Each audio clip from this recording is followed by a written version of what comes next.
Well, welcome to Thank You Half Hour, Conversations from the Wings. My name is Tom Christopher Warren. I'm your host, and today I am absolutely overjoyed to welcome two guests that are new friends to me, but I have known of them for my entire performing life and looked up to the both of them. So please welcome Broadway stars George Lee Andrews and his wife, Marty Morris. Thank you for joining us. Nice to be here. How do you, George Lee Andrews, Marty Morris, George and Marty Lee, how do you prefer to be, how do you present yourselves publicly now off stage? We're George and Marty Lee. George and Marty Lee. Great.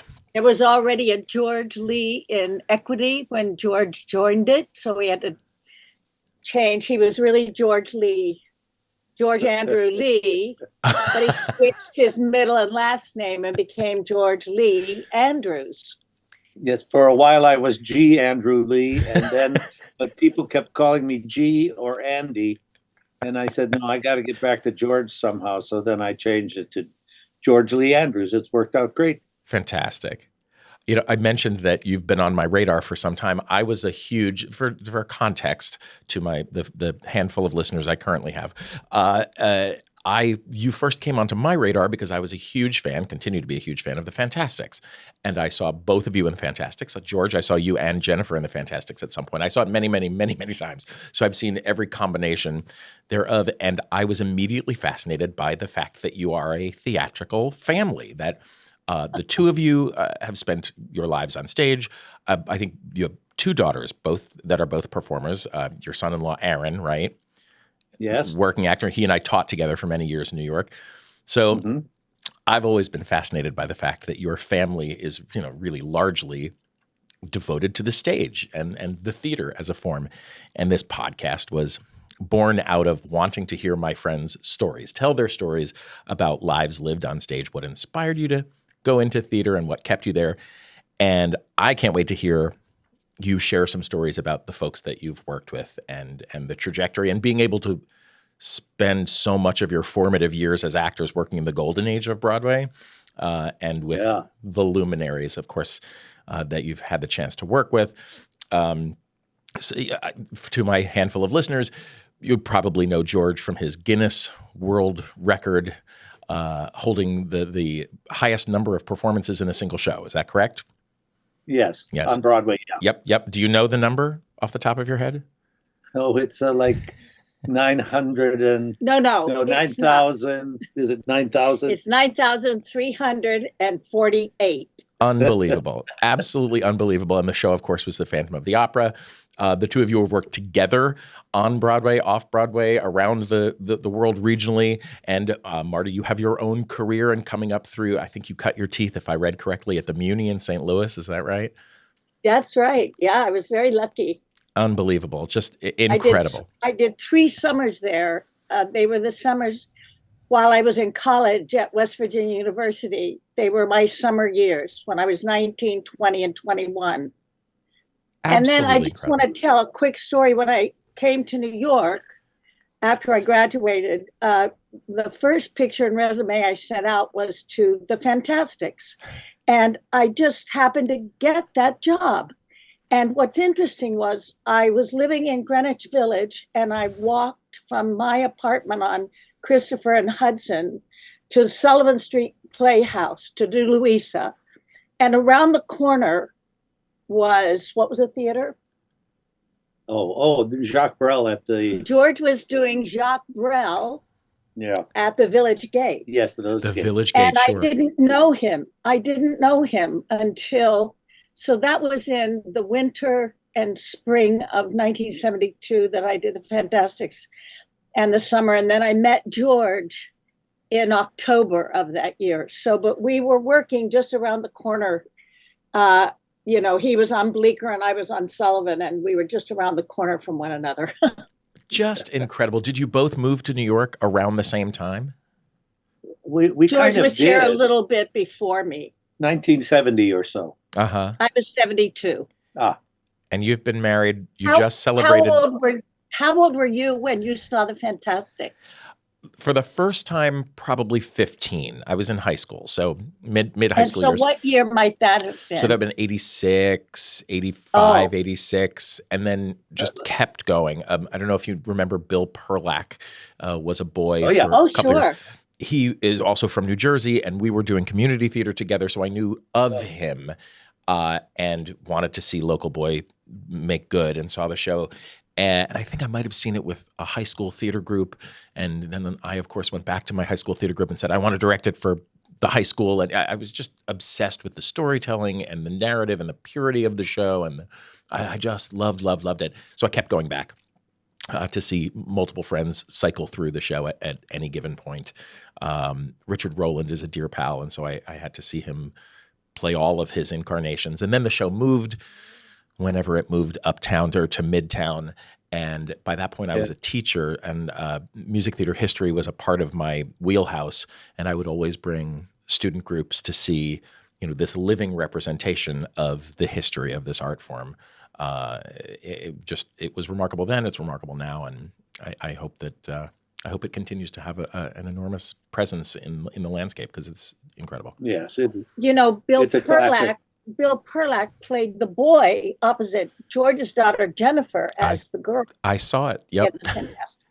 George, did you ever do the show with at the same time as Jennifer? Yes, you did. As a matter of fact, we all three did it together because Jennifer came in to be the girl, Luisa, and I was El Gallo, and Marty was Jennifer's standby. Because I was already playing that 16-year-old girl, and I already had 2 children and was in my 30s.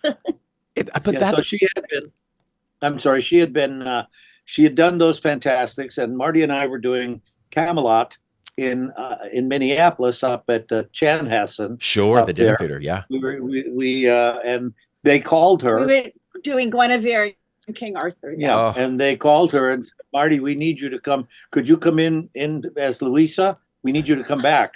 And Marty said, well, I'm 35? No. No. Well, Shanna was 2, so it was in 1979. So I was 30. She said, I'm 30. Do you want me to really come back and play the 16-year-old? And of course, she could do it in a minute. Yeah. She was the best Luisa ever. But so she said, okay. And then they said, while they were talking to her, they said, oh, and doesn't your husband sing?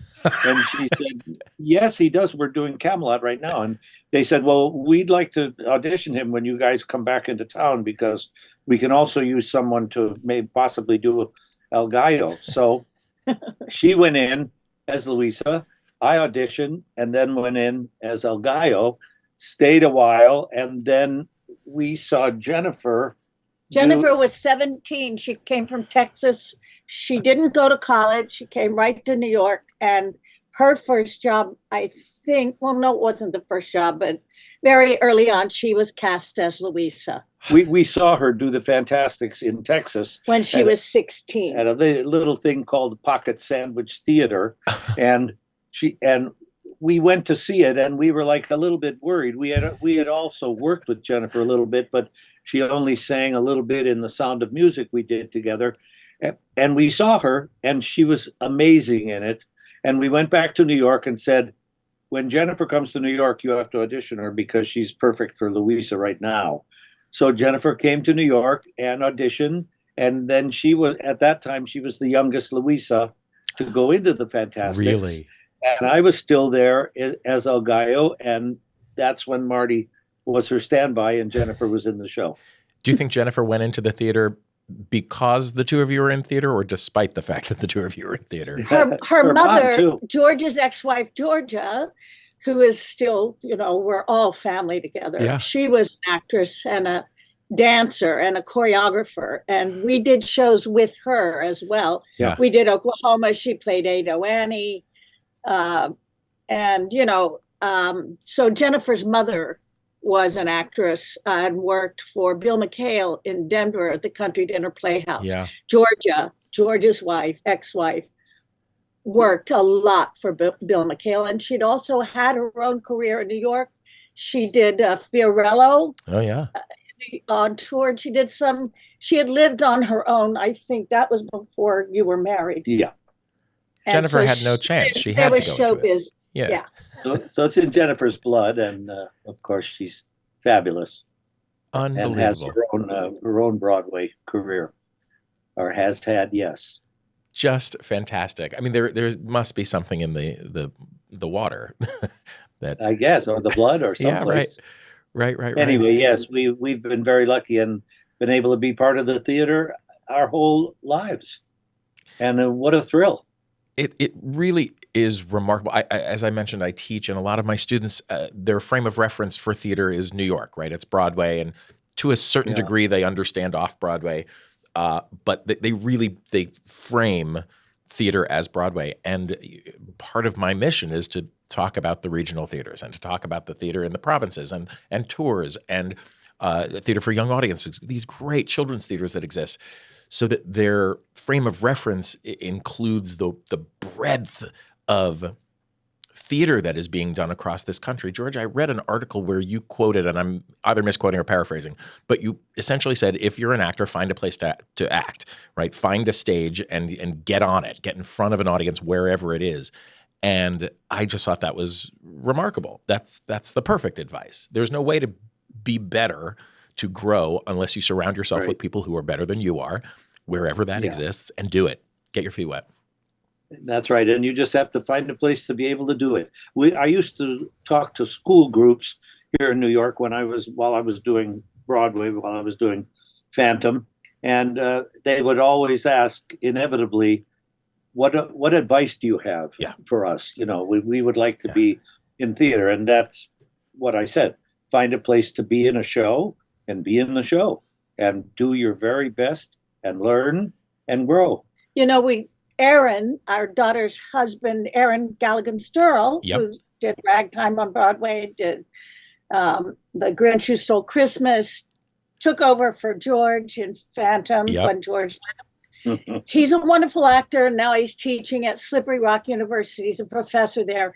But he did a lot of work at Utah Shakespeare Festival. I remember. And we've been there. And actually, his whole family, our daughter Shannon and Aaron, were in Ragtime in Utah, and both their children were the boy was the rich family son, the little girl was his immigrant daughter. Right. But we've always gone to Utah and seen Utah Shakes.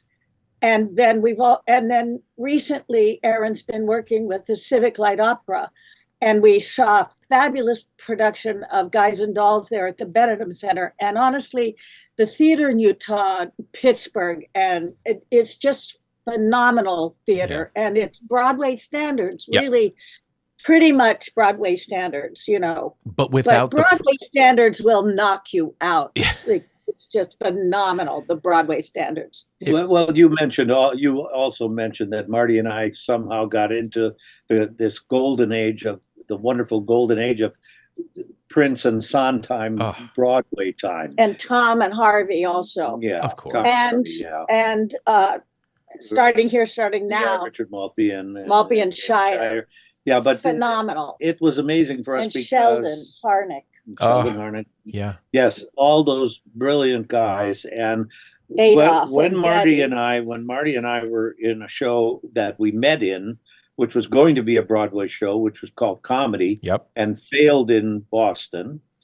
But by that time, I had already booked being in A Little Night Music.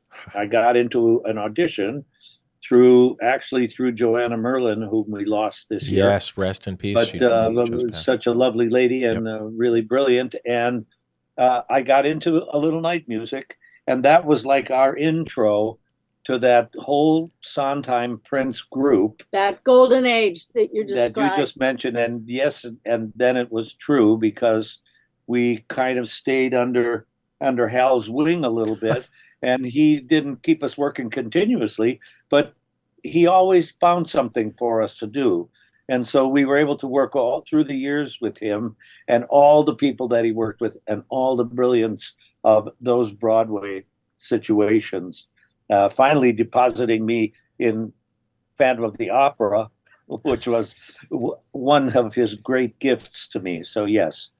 I mean, that's a pretty remarkable legacy, right? And pretty remarkable. I was going to ask about night music because both of you have a legacy with night music. I know, George, you did the original Broadway company playing Frid, and then took over as Frederick on the road, or did you take over in New York first?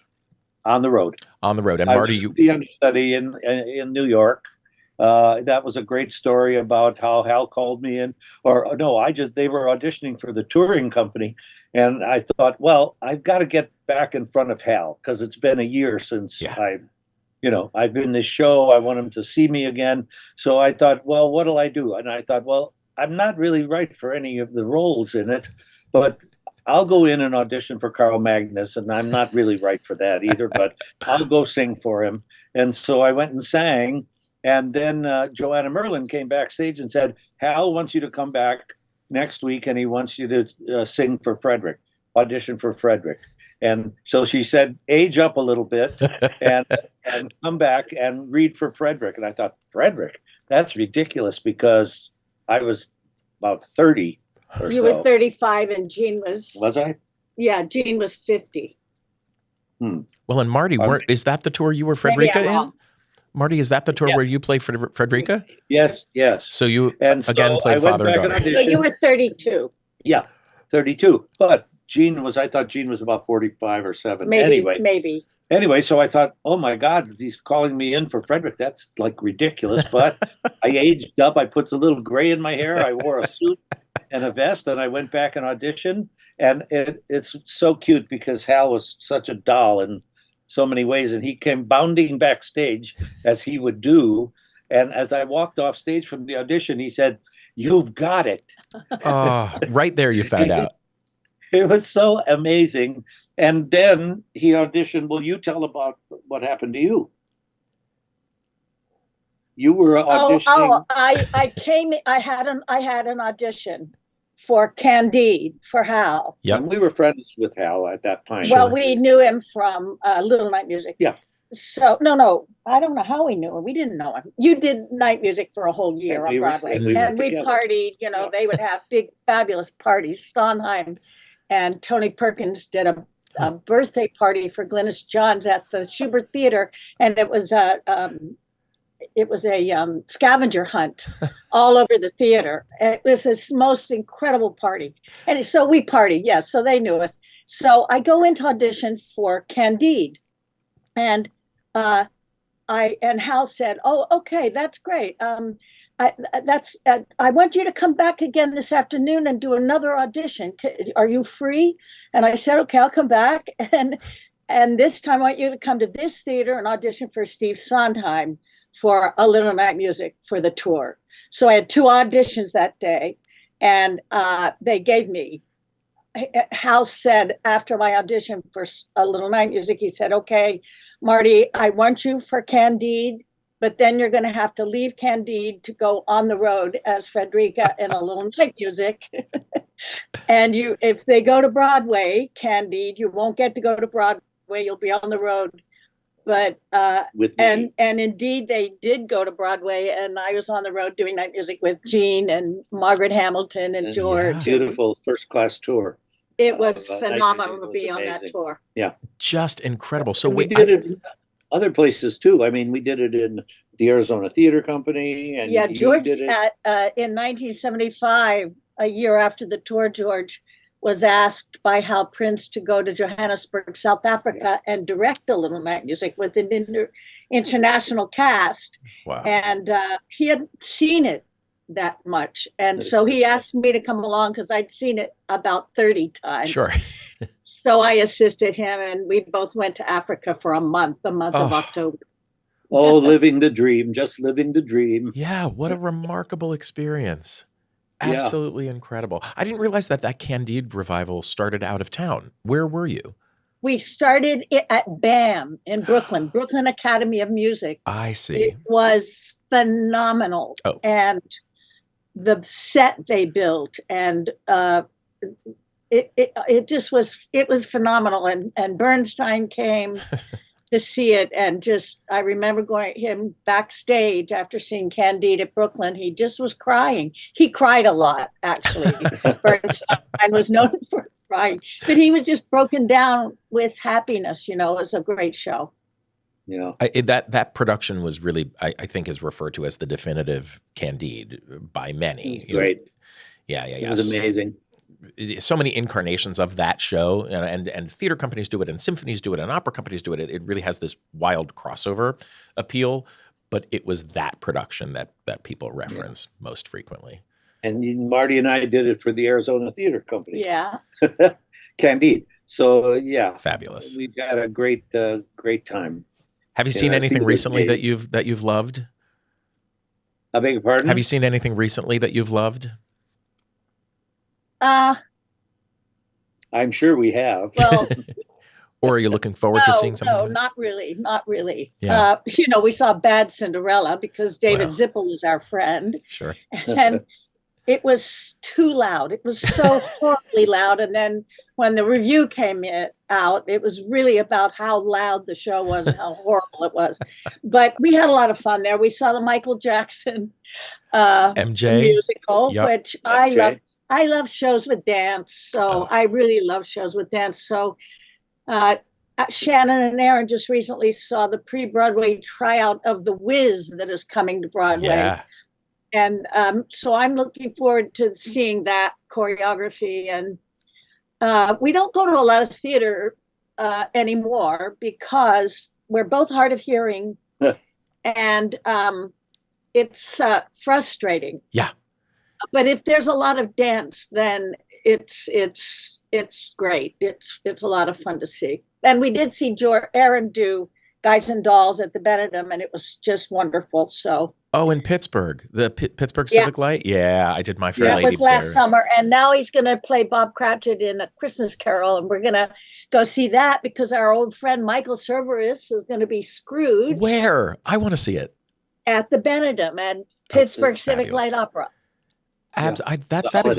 I didn't realize that they produced in the winter months. That's great. Yeah. They do the holiday show. I think Michael's done it for a couple of years. He's done Scrooge there. Yeah. That's wonderful. We're doing A Christmas Carol here locally in Columbus, the beginning of a new tradition, and I've written the adaptation, and I'm going to be in it. We start rehearsals tonight, so I'm very immersed in that world currently. So you say A Christmas Carol, and it's very, triggering in a good way. Yeah. Well, when I was living as a teenager in West Virginia, the big thing was the Kenley Players. Yes, John Kenley, sure.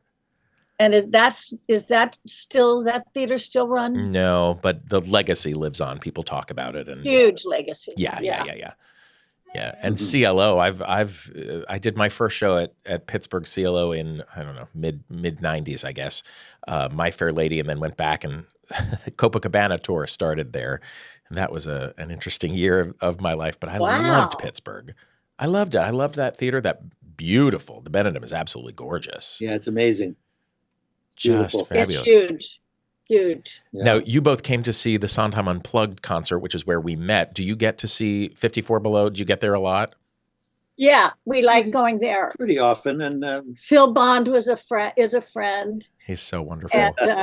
And we like to go see friends there. They had, George had done Little Night Music with Len Cariou, and we were invited to Len's 80th birthday party, which his wife Heather had there at 54 Below. So that was a nice reunion with a lot of people.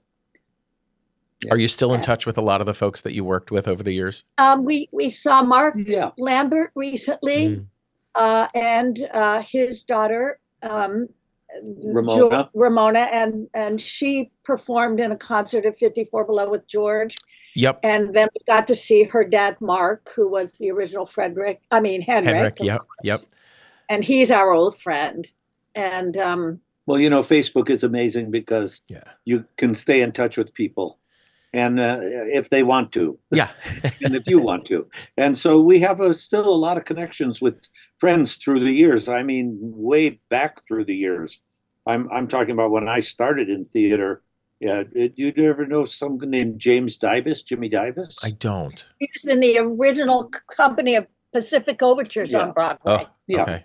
And he's had a great career. Anyway, Jimmy and I were together when we were kids in Milwaukee. So, Wow. and we're still friends, And and the we're same friends on thing- Facebook. So, And the same thing with Chip Zion, who's currently doing Harmony on Broadway. Yes, I did the and original the original production. Baker.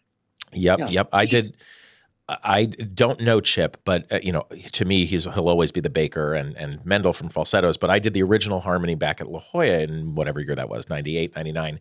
So I got to see Harmony last week, and he is giving a magnificent performance. Oh, how wonderful. Good. We They haven't all are. seen it. We should go because we're friends with Sierra as well. She's great. She's just, every one of them is remarkable. And that show has been kicking around for 30 years, and Bruce and Barry have tweaked it and changed it, and it's evolved with the times. It couldn't be a more prescient time right now for that story.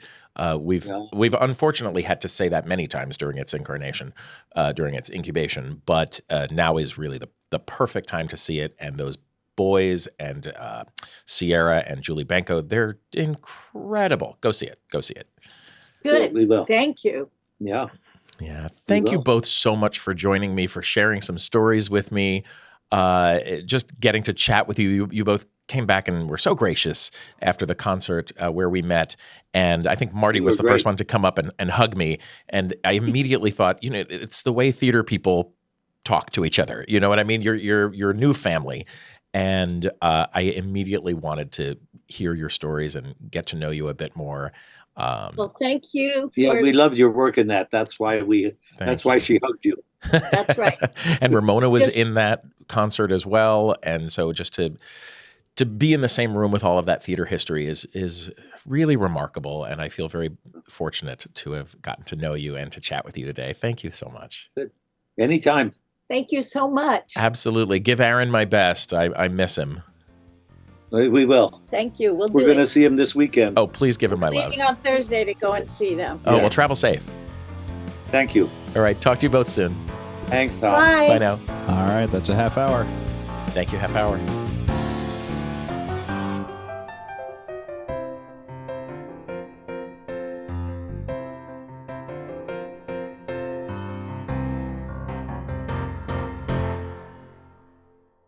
Boxland Media. Think big.